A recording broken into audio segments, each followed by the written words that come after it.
Alright, this is my take on a mostly automated way for making the circuits in AE2. So the only reason it's not fully automated is I haven't set up the sensor to detect if there's enough silicone in the system.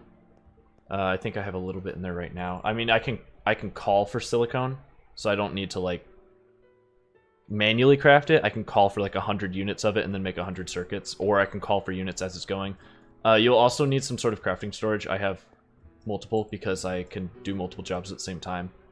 But anyway, I've got 4 interfaces across the back of 4 inscribers with 4 import buses. These each hold the component pieces, so we've got silicone press, logical press, calculation press, engineering press. I haven't set up automatic resource gathering for the pure Certus quartz because I don't have AE2 stuff, so I don't have the vibration chamber. You will need a dense cable coming in because this does take quite a lot of channels to do it this way. I'm sure there's a better way to do it. Someone can say there's a better way to do it. The 5th one will have the final assembly, but all these 4 ones, they'll have a pattern in them and encodes 1 gold ingot to like a logic circuit, you know.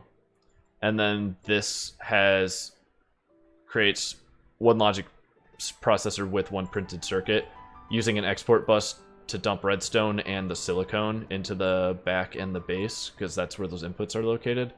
And then if I come over here and say I want to craft a... Let's go with a 1K, just to say I'm being cheap. It'll tell me what I need.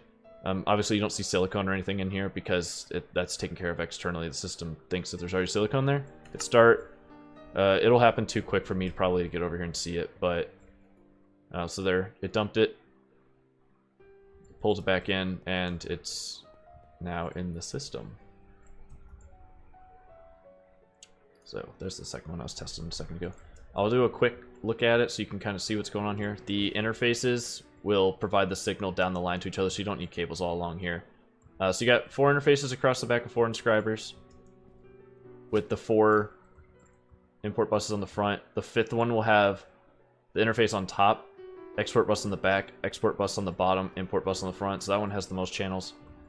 Then for me, I just put the corresponding press inside and then just tell it silicone's made here by dumping a silicone side, logic circuit's made here by dumping a gold inside, you know, pure Certus quartz goes in here, the diamond comes in to make engineering, and then I tell it the printed logic circuits will create the processors if you dump it in here, because the system trusts you that this stuff is already here.